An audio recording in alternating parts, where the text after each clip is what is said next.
Nah, mungkin di video pertama kita bakal ngebahas terkait larutan, lebih spesifiknya ikatan hidrogen sih.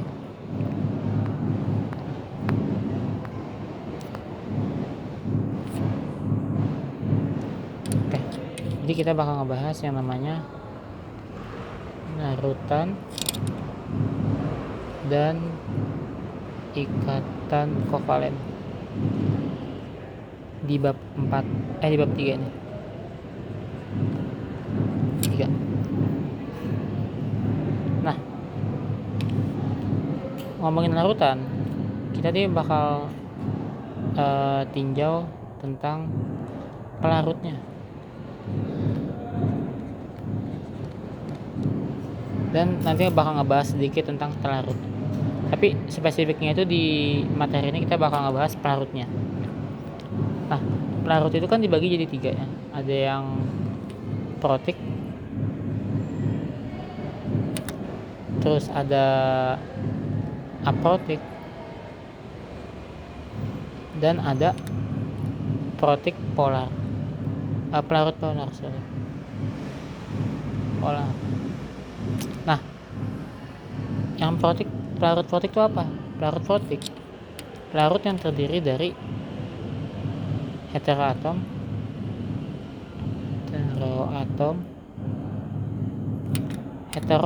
H dengan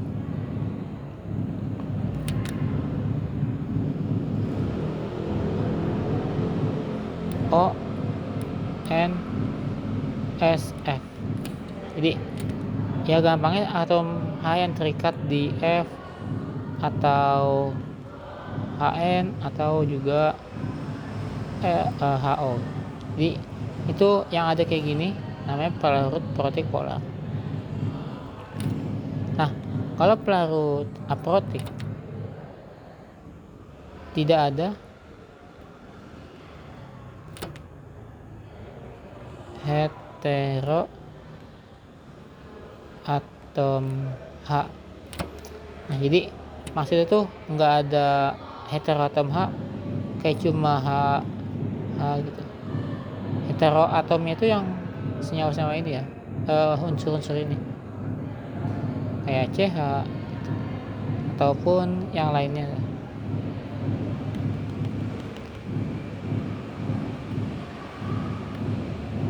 Nah, kalau pelarut polar, pelarut yang dapat melarutkan garam dan molekul besar. Nah, jadi pelarut polar itu pelarut yang dia itu bisa ngelarutin garam. Jadi bisa ngubah yang awalnya itu jadi garam jadi bermuatan gitu, kayak NaCl jadi Na+ sama Cl-. Nah, yang bisa ngubah kayak gitu namanya disebut pelarut polar. Nah, kepolaran suatu pelarut bisa ditentuin dari satu besaran. Ditentukan oleh yang namanya itu konstanta dielektrik.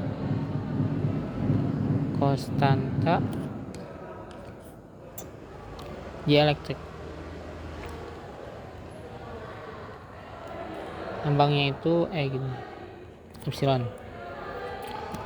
Nah, semakin tinggi nilai konstantanya, maka polaritasnya itu semakin besar.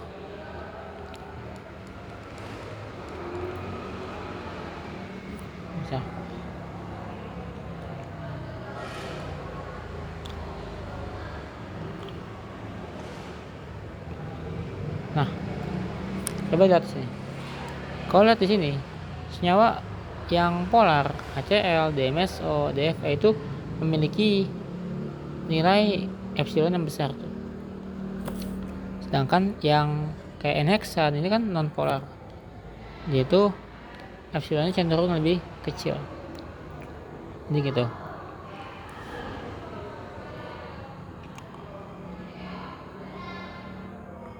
Nah, proses terjadinya pelarutan suatu zat itu bisa dikatakan larut ketika, jadi larut itu adalah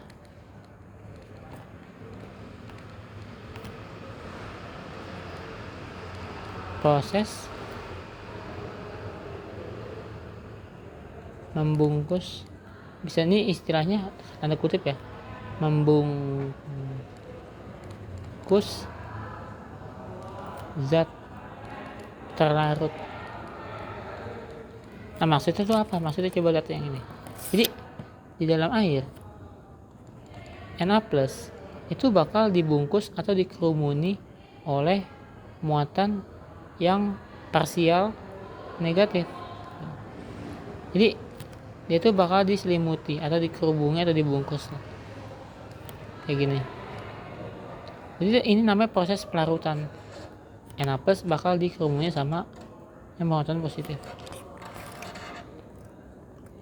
Nah, contohnya itu mungkin muatan negatifnya itu kayak O- di dalam SO atau di dalam H2O kayak O. Nah, ini jadi muatan negatif. Nah, jadi nanti dikerumuni gitu. Nah, ini namanya proses pelarutan.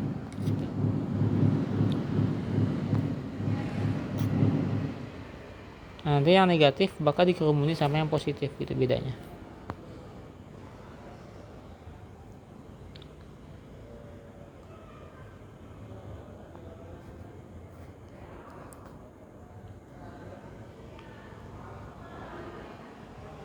Nah, interaksi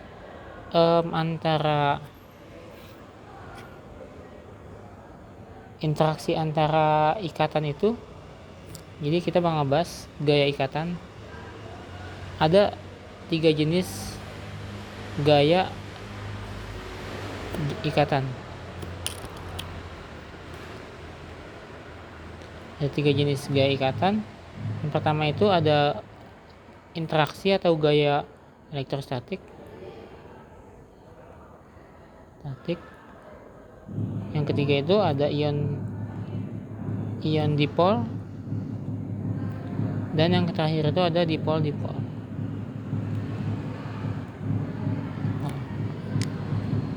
Nah, kita bakal ngebahas yang elektrostatik dulu.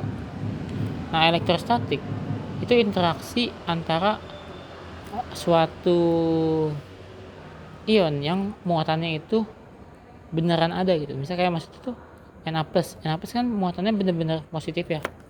Nah, sedangkan kalau misalnya kayak H2O, si O di sini itu cuma parsial negatif. Jadi bukan bener-bener muatannya itu negatif kayak gini. Nah, jadi interaksi elektrostatik itu ketika si muatannya ini interaksi antara muatan yang benar-benar ada gitu, Na+ sama Cl-. Jadi bukan parsial gitu. Nah,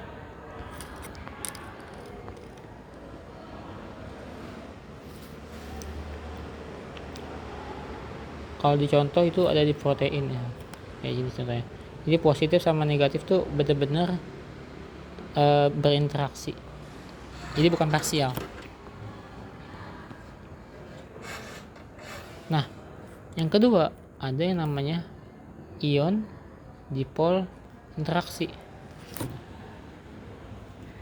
Nah, ion dipol interaksi itu ketika suatu ion kayak yang tadi Na+ berinteraksi dengan senyawa yang misalnya itu kayak punya parsial momen dipol. Jadi kayak gini, berinteraksi sama berinteraksi sama Na+. Nah, ini namanya interaksi ion dipol gitu. Nah, tadi kan proses pelarutannya itu ketika si Na+ ini dikerumuni oleh OH. Nah, jadi sebenarnya itu semakin kecil si ionnya, semakin kecil semakin mudah larut.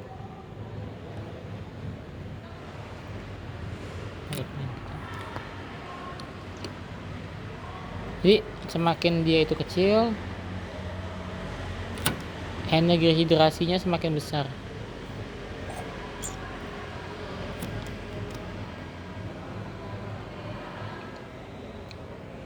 Nah, yang terakhir itu ada dipol-dipol interaksi dipol-dipol.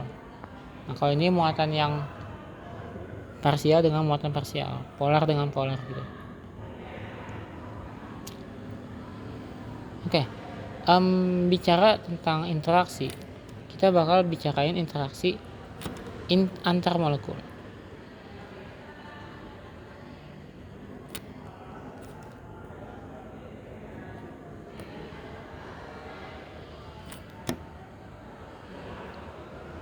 Nah,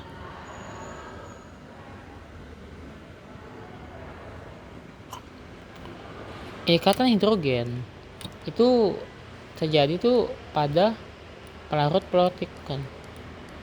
Jadi pelarut protik tuh memiliki ikatan hidrogen.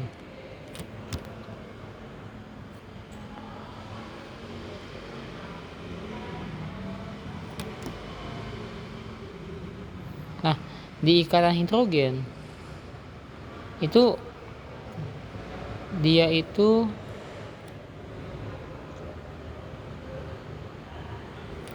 nah ini dia. Nah, sebenarnya ikatan hidrogen itu tidak berpengaruh terlalu besar. Jadi tidak berpengaruh terlalu besar oleh geometrinya. Jadi geometri ikatan hidrogen tuh nggak berpengaruh terlalu besar. Nah, tetapi tetap ada geometri yang optimal untuk ikatan hidrogen. Nah, geometri yang seperti apa yang ikatan hidrogennya itu optimal? Geometri yang tersusun, yang susunannya itu melibatkan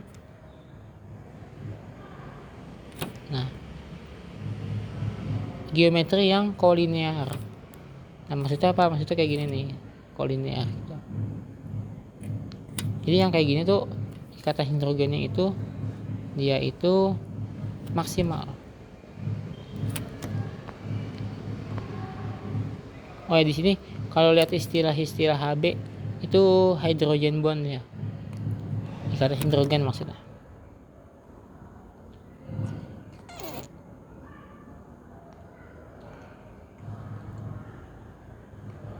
Nah, ini ada pengelompokan sedikit tentang kekuatan ikatan hidrogen. Ya, sangat kuat itu sekitar segini.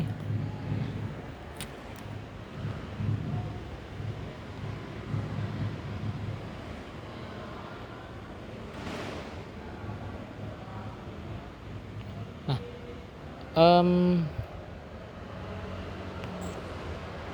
ada efek elektronegatif yang terjadi pada ikatan hidrogen. Jadi di ikatan hidrogen itu ada efek elektronegatif.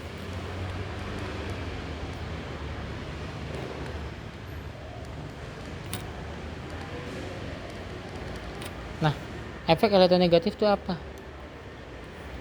Di ikatan hidrogen, kalau dilihat, ini kan ikatan hidrogen ya. Ini ikatan hidrogen. Nah, atom yang di sini itu namanya atom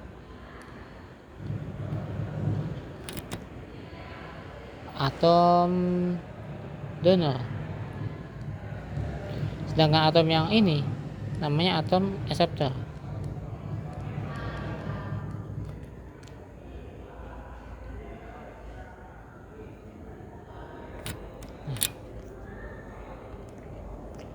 Jadi ikatan ini terjadi ketika si elektron di S ini dikirim untuk berinteraksi dengan H yang di sini. Jadi si S ini akan memberikan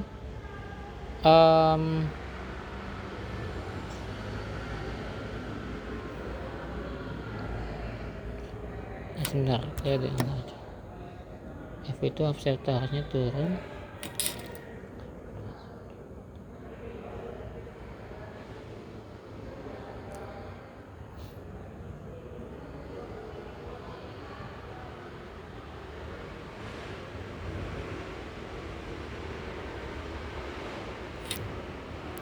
Nah, jadi kalau misalnya si S-nya itu semakin interaksi ini kan interaksi antara, kalau misalnya ini elektronegatifnya besar berarti ini akan positif. Kan di sini negatif, ini kan elektronegatif besar ya, itu memiliki elektron yang banyak, jadi muatannya bakal lebih negatif, versi yang negatif. Ini versi negatif, positif.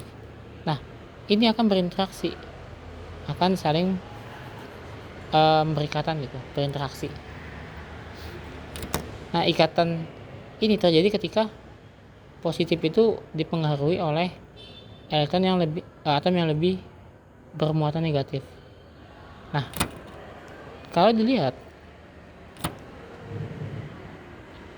F terus O terus N, itu aseptornya itu urutannya kayak gini, urutan aseptor. Nah, kenapa F ini aseptor itu paling rendah, padahal bukannya elektron negatifnya makin besar? Nah, justru karena elektron negatifnya makin besar, dia itu lebih cenderung narik elektron.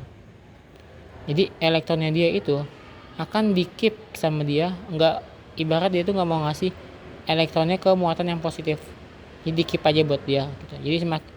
Jadi sifatnya itu si F ini sebagai aseptor tuh buruk, kurang baik lah ya, karena tadi elektronnya itu lebih suka di keep sama dia, nggak dibagi-bagi gitu, jadi nggak, kurang disumbangkan.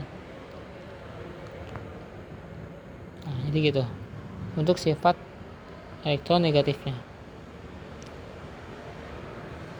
Nah,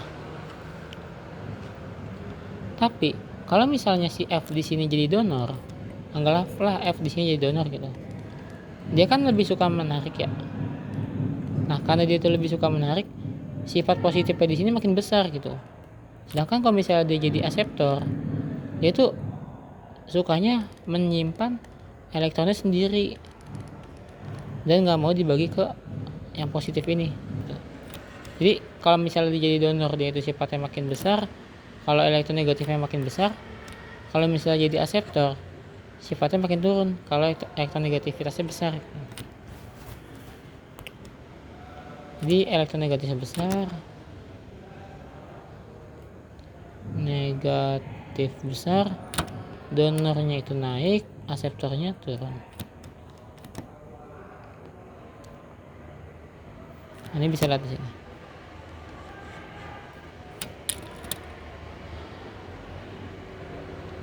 Nah, kalau lihat di sini,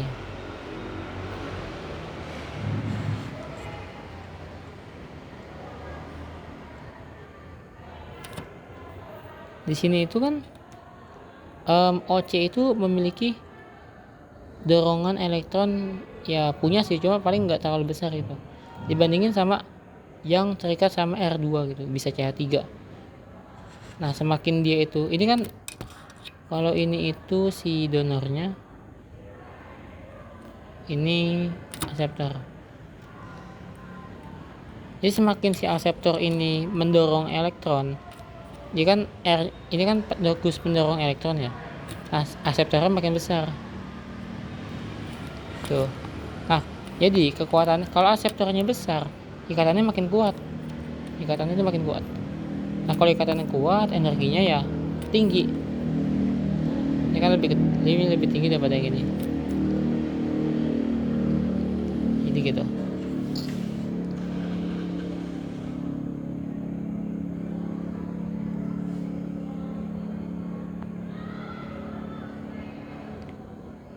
Nah, bentuk resonansi pada ikatan hidrogen itu menstabilkan. Nah, contohnya kayak gini. Terus juga polaritas juga meningkatkan ikatan hidrogen. Semakin polar, semakin ikatan hidrogennya makin besar gitu. Dan yang terakhir itu secondary interaksi sekunder. Sekunder ikatan hidrogen. Nah, interaksi ikatan sekunder itu apa? Interaksi ikatan sekunder, jadi ikatan hidrogen yang udah di sini hanya akan berikatan dengan atom lain. Kalau contoh di sini itu hanya itu akan berikatan dengan H yang sama. Tapi kalau contoh di bawah itu hanya itu akan berikatan dengan N. Yang putus-putus ini ikatan hidrogen primernya. Nah, yang garis tebal ini namanya ikatan hidrogen sekunder. Nah, kalau dilihat, kalau N-nya ini berikatan dengan H lagi, itu lebih kuat dibandingkan dengan O yang berikatan dengan sesama O. Harusnya O itu berikatan dengan yang bedanya H gitu misalnya. Nah, yang senyawa ini tuh disukai gitu. Lebih disukai daripada yang atas. Jadi ini lebih disukai. Gitu. Nah, jadi mungkin gitu dulu aja video kali ini karena bab ini masih bingung, aneh banget deh. Ya udah nggak apa ya.